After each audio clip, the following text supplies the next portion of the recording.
What's up, Attack MMA? I'm your host, Zach Weicker, and today we got a very special guest. He's a professional fighter with a 16-8 record, only fighting for the UFC at UFC Fight Night on January 13th.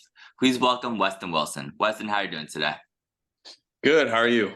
I'm doing good, man. And to start it off, I always like to give the fans a kind of introduction on your background. So how and when did you originally get into the sport of MMA? So I got into it. My first introduction was back in 2000. I think it was like fifth grade, sixth grade. My dad worked for the DEA, and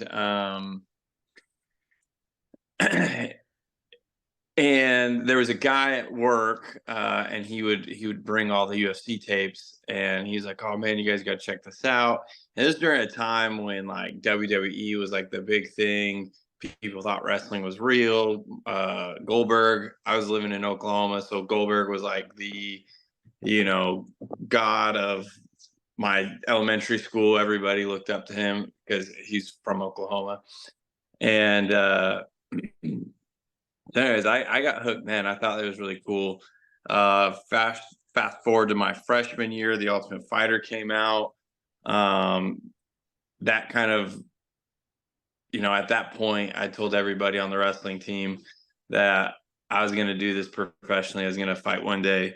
And 20 years later, here I am. So I love to hear it, man. And you currently train at Upstate Karate with Ray Thompson. And personally, I believe he's one of the more underrated coaches in the game. So how would you say he has shaped you into the fighter you are today? Yeah, Coach T is he's like a second dad to me. We're really close. I can go to him with any problem, anything that's going on in my life. Like I can have that discussion with him. I know that he's not gonna judge me. He's gonna help me out, and so it's just that level of trust and respect that's helped quite a bit. And that's for me. That's a big thing. Because I can go in the cage knowing that no matter what happens, Coach T's always gonna have my back. He's always gonna, respect me, and it motivates me to keep going even when like the fight might not be going my way or the fight might be rough, and so it helps me kind of find that extra gear that I need, that I didn't always have in my career, and so like I don't want to like give up on myself because I've got Coach T in my corner, if that makes sense. Yeah, definitely, man. And I saw you just got your black belt under him. So how special was that for you? Yeah, so it's my black belt in our MMA karate program. So it's not my tempo karate black belt. That hopefully will be coming in the next like 2 years. But it's awesome. Just to have that recognition and validation of the skills that I've been refining over the last 20 years, and having the award of a black belt, and that credibility, I think, is just kind of special. I actually have the certificate hanging up right there in my office wall. But yeah, it's awesome. I've been with Coach T for 4 years now, and it feels like it was just yesterday that I moved up here and started training under him. So time has like flown by, but the skills and the knowledge that I've gained is invaluable. And man, that's really awesome to hear. And of course, you train with his son, Wonder Boy. So how's it like to be able to train with a guy like him? Wonder Boy's fun. He's super fun. Like our training is serious, but not like so serious that you hate training. He and I have a lot of fun. Our rounds are like out of a comic book or an anime. Like we will try like the craziest, wackiest stuff on each other, and then if it works, like, oh man, well, let's refine that. And so it's like going to a lab every day and just like playing around with different science tools and seeing what works and what doesn't. And then when we are in camp, we kind of focus in and we start really focusing in on the techniques that are tried, true, and gonna work. But like we can push the pace on each other and not risk getting hurt at all. Very much of like a game of fast paced tag is what we kind of play against each other. And so it's always fun, like when we try like some crazy move and it works, you're like, oh my gosh, I got you. And then, he'll like do it right back and hit me. And I'm like, oh, he did it even better than I did it.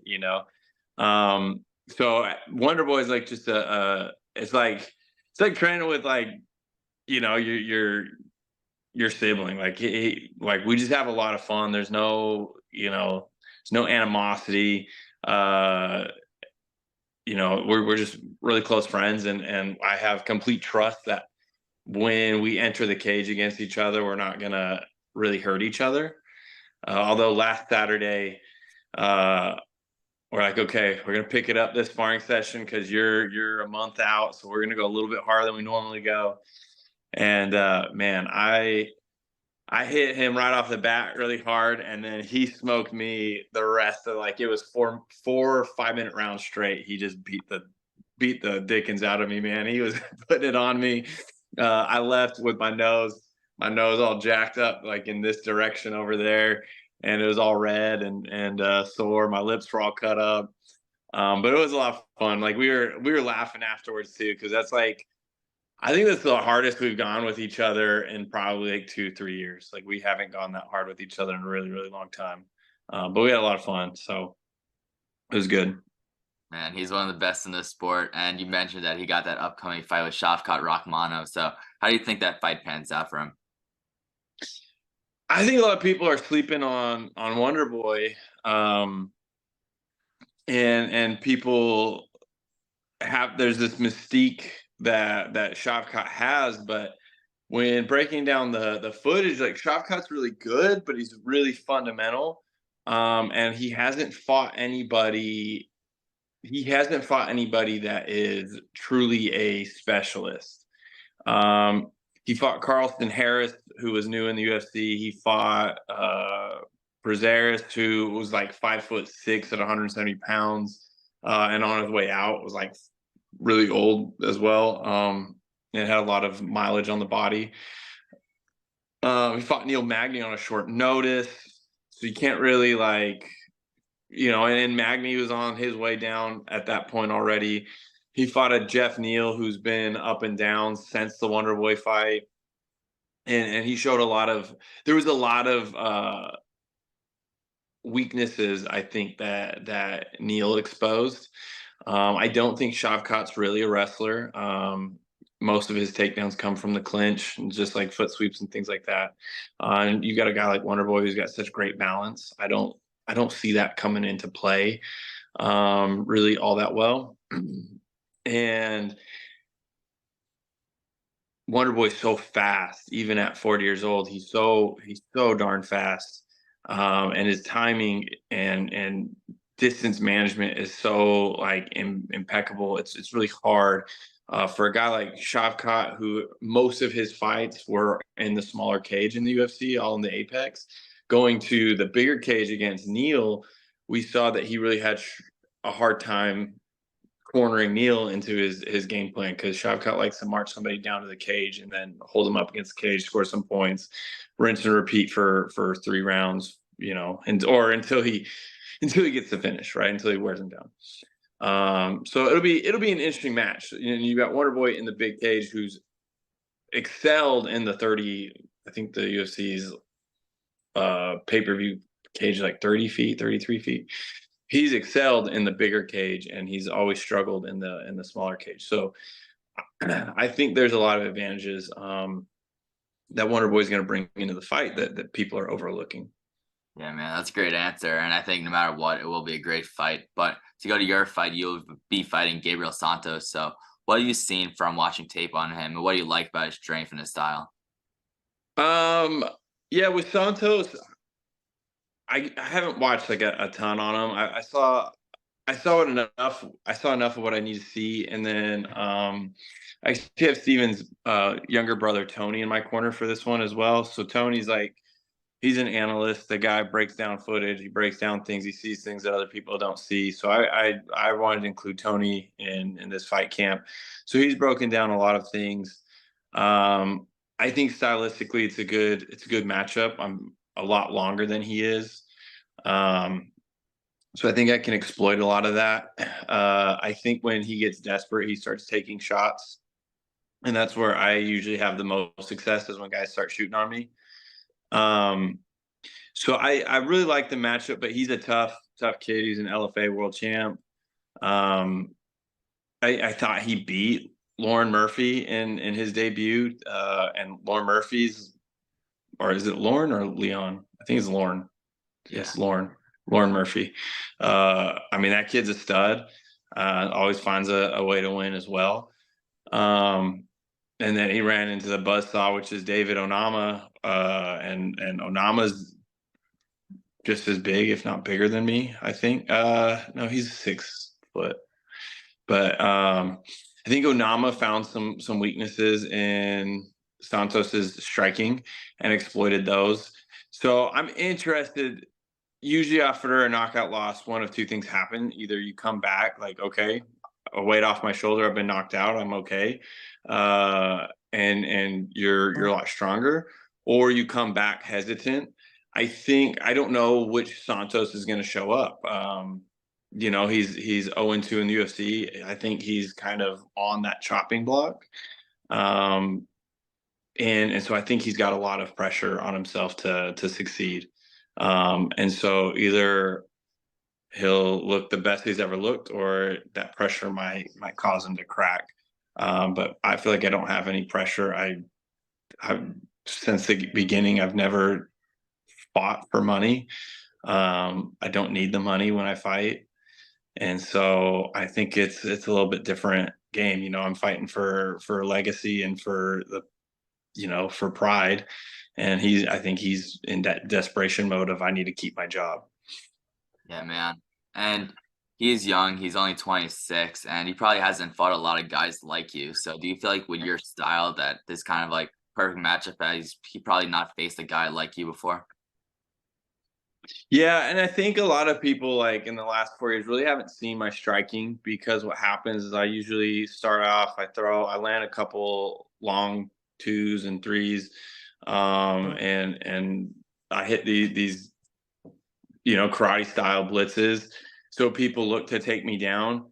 My jujitsu is honestly super good. Not being arrogant, but like, I think my jujitsu might be even better than my striking. Um, so everybody's like gone to the ground with me. And I usually can find a way to snatch up a limb or a neck. Generally it's a neck, but I think it'll be, maybe one of those situations where he starts to look to go to the ground. And if he does, then he's just going to go into my traps. And And yeah, that's how I see it. I think I'm crafty enough on the ground to where he'll struggle, because there's not a lot of like really good 145 tall, lanky grapplers. I trained with Chase Hooper quite a bit. He was the last one at 145. Now he's gone up to 155 and has looked phenomenal. His biggest problem at 145, I think the weight cut was really, really hurting him, because I walk around pretty heavy, and he's got 10, 15 pounds on me. uh, yeah, man. And with all that you said previously, how do you think this fight pans out? Um, I don't like to kind of think about how it pans out, especially this early on in fight camp. I just want to have a performance that is memorable for everybody and kick off the year in 2024. Like, I want to set the precedent for all the other fighters of like fight of the night type of fight. So I hope he brings his A game. I'm going to bring my A game, and we're going to just kind of throw down for 15 minutes or 10 minutes or 5 minutes, however long the fight goes. But I want it to be one of those like high paced, crazy fights that just show both of us, as warriors and entertainers.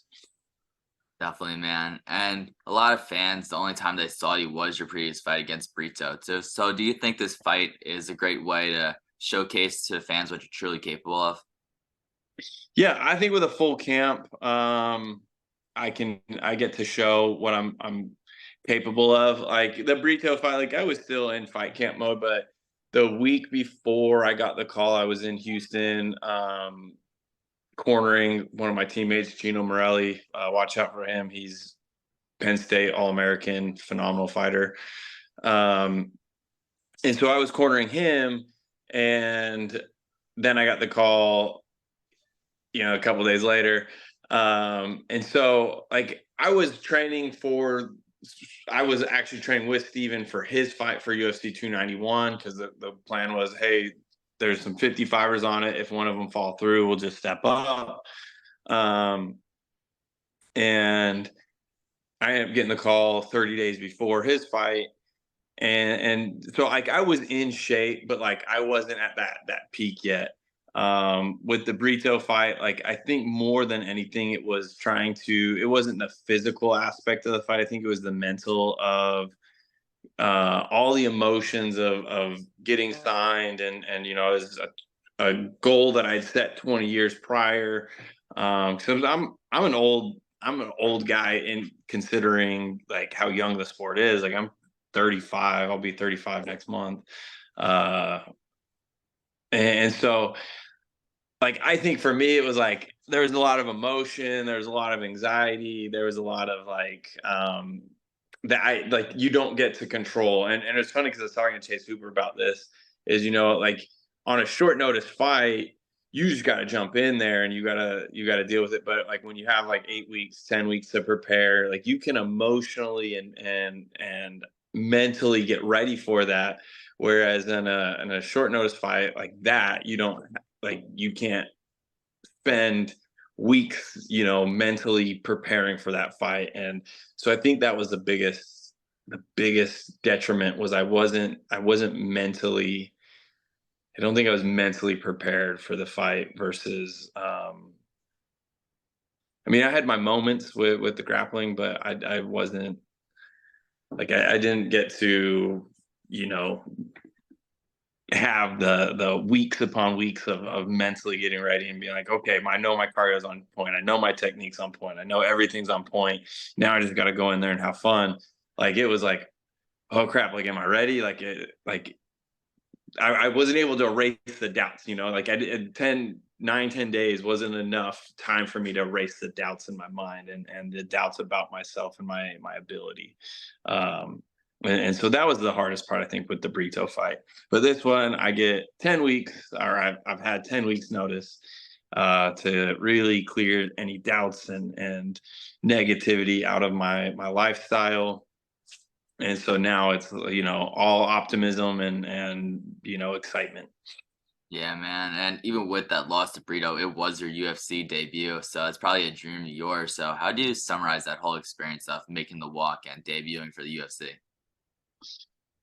Uh Man, it was nice to finally, not be in the corner and getting to be the fighter. I think that was it was awesome to see, my kids excitement and my family, even though it was in the apex and none of them got to actually come and watch. It was still really exciting that they were able to watch me fight and see me accomplish a dream, because not only have I made a ton of sacrifices, my kids and my wife, they've made a ton of sacrifices in supporting me. Most of the days I'm training, most of the night I'm training. So uh I have a very limited time that I get to spend with my wife and kids. And so for them to see it all like come to fruition and actually get to see like the um such a crazy dream that and goal that everybody told me I wouldn't ever be able to make, actually like happen and come true. I think that was worth it. And um it's definitely like helped motivate my kids into pursuing things that no one would expect of him. And so that's kind of, the legacy behind it, and being able to make that walk and have that legacy, set up that legacy for my kids and my future grandkids. Like that's what it's, about for me. That's the importance. That's my why. That's great, man. And I saw on your Instagram that you posted something that you captioned the time I slept a murderer. So what's the story behind that fight? So it was during COVID. Um, and it was like my second fight with Coach T. Um, and we accept this fight against the kid. I shouldn't say kid, he's a grown man. For his name, Christian Sanchez. You can look it up. Well, he actually has a couple names, so I don't know. I don't know the name that they reported the news on, but he was really weird. Like he was hitting me up and text me on Instagram or on Facebook or something like that, and just like doing weird things. And then the day of the fight, he tagged my wife in a post, and he's like, "I'm sorry, like my life has just been a mess lately, and I'm trying to rebuild it." And then he's like, "I'm sorry," and tagged my wife, and I was like, "Oh, okay, you tag me all you want, like leave my wife out of it because she's now going to be all nervous about the fight and everything like that." And the kid didn't have like a great record either. Um, but then I later found out like uh because I own my own pay-per-view business, and somebody was like, "Hey, I was gonna use that kid you knocked out, but he's in jail for murder." And I was like, "What?" And so they're like, "Yeah, I guess right before your fight he murdered somebody over a $30 drug deal." And I was like, "Oh my gosh." I was like, "This is bananas." So yeah, he'd murdered his best friend over $30. Um and was found guilty. And like it was funny because he was like claiming innocence and everything like that. And then finally, like after like a year or two passed, like he was like, "Oh yeah, I shot him in the back of the head." And I was like, "Oh my goodness." So I just posted that reel up, just trying to make a little bit of virality out of a fight. It was a good knockout. Yeah, that's crazy, man. And good thing you did knock him out. And you did mention that you do own that pay-per-view thing, and I saw that you're also in the software industry with your own thing called Combat Labs. So how'd you get into the software industry, and what's it been like to own your own business? So like in college, like I actually wanted to be in my degrees in public relations. I thought I wanted to do public relations, and I realized that I don't have a passion for it. Um, and I was working for a software company, just kind of entry level. Then when I got my degree, they're like, "Hey, we'll promote you into this position where you'll basically run a software team." And I was like, "Okay, I know nothing about software, but I'll just learn." Um, and I really hated the job, and I didn't enjoy it. But like they were pretty flexible with me though. They're like, "Yeah, you can train, do whatever you want, like just as long as this work gets done." And so I was with that company for like 6 years, and I was like, I got it down like to be super easy, but I was still trying to get I was trying to get hired by the FBI. I like made it all the way through to the very last recruiting part, the oral board, and they're like, "Yeah, you didn't pass the oral board," but then they like called me like 4 years after that, like, "Hey, you wanna reapply?" Um, and so then I was like, maybe it's the job. It's not like the job. Maybe it's the company. So I left the company, and I really excelled doing product management for software companies. And I had a great boss, it was a great company. I was able to grow products, and they really didn't care about my hours. They're like, "Look, train when you want, come into the office when you want, like, work a split shift." So I work with my team in India half the day or half the night, and then I would wake up, go to work for half the day, and then I train the rest of the time.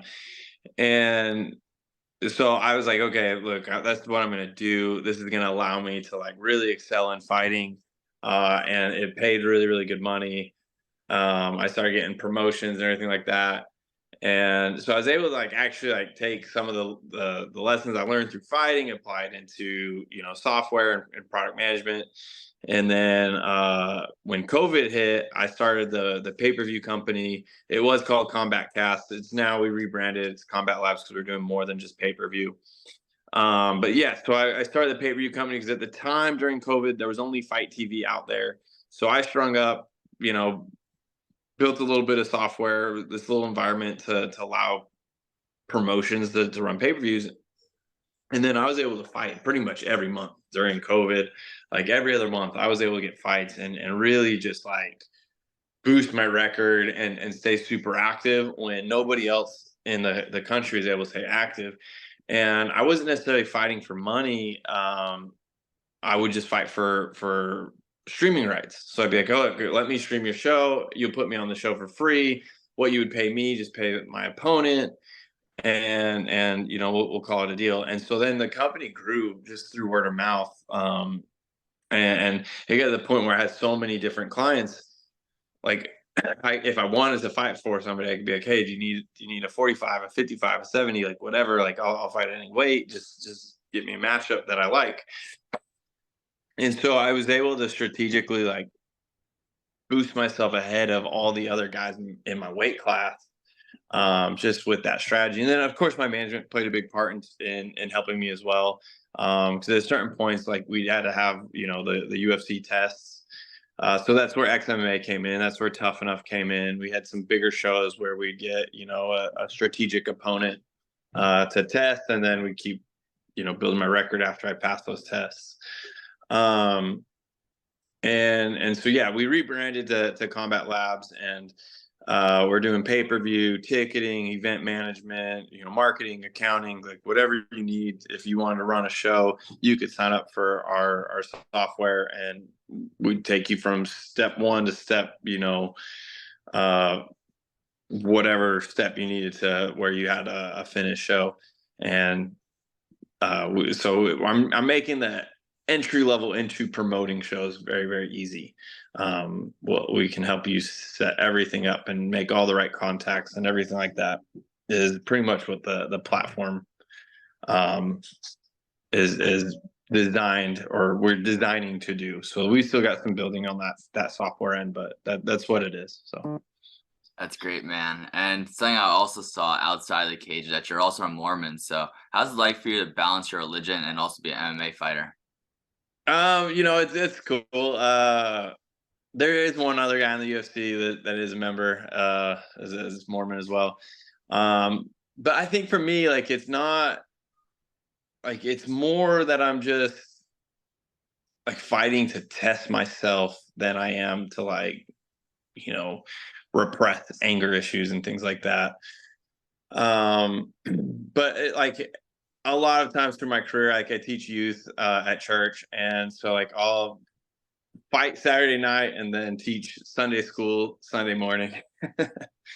So it's kind of like just a changing of a hat. Like, okay, fighter tonight and then Sunday school teacher tomorrow. And so I was just switching out my hats that I have to wear, for my life. But it's really not like and fighting taught me so many things, and I like there's so many parallels with what I've learned through fighting that parallel, Christianity and being a follower of Christ as well. So I think it's almost like strengthened my my belief and my faith in God. So it's not like, for me, it's there's no like separation. It's just all one and the same. Like it's just part of life. That's awesome, man. And my final question for you, and you kind of answered a little bit before, but when doing my research on you, I was reading one of your blogs, and to quote you, you said, "The question I never get but wish I would is why I fight." So I'm gonna ask you, why do you fight? Um, yeah, I don't know. That might have been a long time ago. I believe 2018. 2018. Yeah. Yeah. So for me, I fight like my why is my kids and my legacy. Initially, like I in college, I was like, oh, this would be a great way I could pay for my college education with it, the money I make. And then I was making like peanuts, and so wasn't going to work out. But then I was like, oh, if I get signed to UFC, I can pay for my college and all that. Um, but then, making it through software world, like money it is no longer like a thing that I worry about a ton. Um, so like my why changed to more of a legacy thing. Like you see the Mannings, right? You got Peyton Manning, you got Eli Manning. There's another Manning coming in. Before that, you had Archie Manning. So like you've got this legacy, and all of them played NFL. I think all of them played quarterback, right? And so it was just like one person in their lineage did it, and then everybody else could just kind of follow suit.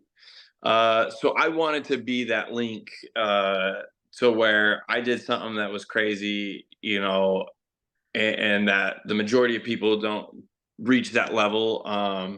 So I want to do that so that if my kids were like, "Hey, I want to go to the Olympics," perfect. I know how to do it. Like I've got the equation for success. Like we've done it. I did it in my life. We can do it in your life. Because we tend to not believe something is possible until somebody has done it, right? So like we used to not think that a post 4 minute mile was possible until somebody broke that 4 minute mile, and then that following year, I think it was 15 people ran a sub 4 minute mile, 15 or 10 or something like that, but like a huge number, right? No one had done it, then one person does it, and then 15 people do it. And so we tend to think like things are impossible until someone else does it, and then everybody can starts accomplishing it. So I want to do that for like in my family. That was my why, is I want to do something that people told me was impossible and that I would never be able to reach it. Like I was told I was average, athletic wise. My wrestling coach in high school was like, "There's no way, you're not a great wrestler. You're not like you're a he's like, you're a subpar wrestler. You're not like one of our special guys, special talents." And so like that was like growing up, that was what was put upon me. Those are my labels. And uh so through fighting, I was able to shed those labels, and I was able to like prove that I am, gifted, and I am talented, and I can do these things. And yeah, I might not be like the best athlete, and even in at Upstate Karate, like I'm not the best athlete. I think I can just outwork a lot of people, and I think I'm not the smartest, but I think I'm pretty smart. And so like I can come up with a plan to reach where I want to go. Um, and so that was my why, is like I wanted to shed those labels. I wanted to prove people wrong, but I also wanted like to make it possible for my kids and my grandkids, and my nieces, my nephews. Like I want anybody like in my family to be like, yeah, I can do whatever I want. Like I can do this. Like I don't have to you know follow what other people dictate for me. Like I can do what I want to do. Yeah, that's really amazing, man. And before you head out of here, is there anything you want to plug? Anything you want to shout out? Yeah, January 13th, ESPN, tune in. You can follow me on Instagram, at Westin. Is it Westin Wilson, just one word? Yeah, Westin Wilson, just one word. So I'm not like huge social media guy at the moment. I'm in the works on some things though. So there will be some great content coming up soon. And yeah, I appreciate the time, Zach. Thank you, man. West, I want to thank you for coming on. I wish you the best luck in January. Folks, that'll be all for today. Until next time, peace.